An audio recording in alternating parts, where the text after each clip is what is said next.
আসসালামু আলাইকুম। আজকে আমরা এসেছি লালমনিরহাট জেলার হাতীবান্ধা উপজেলার তিস্তা ব্যারেজ, তিস্তা ব্রিজ দেখতে এসেছি। তো এটা শুরু হয়েছে, আমরা যাচ্ছি। সামনে দেখা যাচ্ছে তিস্তা ব্রিজ, আমরা গিয়ে দেখব তিস্তা নদীতে কি পরিমাণ পানি আছে। এটা ব্রিজের উপর দিয়ে আমরা যাচ্ছি।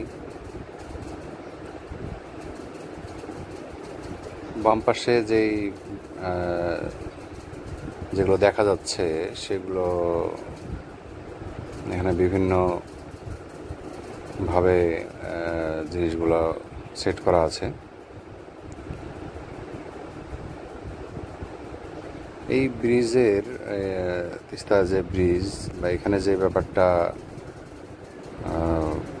যে কারণে এটা ব্রিজটা বানানো হয়েছে, এই অঞ্চলে বিভিন্ন জায়গায় পানি বন্টনের জন্য এখানে কিছু সিস্টেম করা হয়েছে, যেন যেসব জায়গায় পানি দরকার সেসব জায়গায় যেন পানি পাওয়া যায়।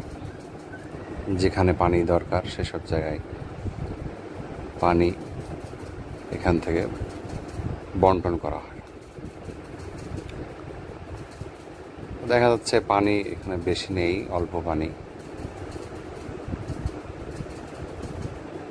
যে পরিমাণ পানি আছে এই পানিটুকুই এই অঞ্চলে বিভিন্ন যেসব জায়গায় পানি দরকার সেসব জায়গায় পানি, বিভিন্ন ক্যানেল বা বিভিন্ন রুট করে সেসব জায়গায় পানি পৌঁছানোর ব্যবস্থা করা হয় এই তিস্তা ব্যারেজের মাধ্যমে।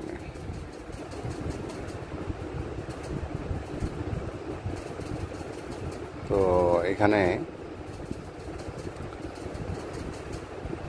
সরাসরি গিয়ে দেখলে আসলে ভালো বোঝা যাবে। এখানে যে বিষয়গুলো দেখা যাচ্ছে যে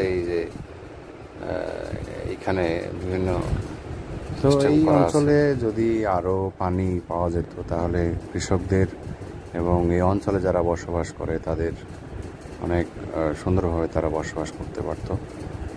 তো আমরা আশা করি এই সমস্যার সমাধান হবে ইনশাআল্লাহ।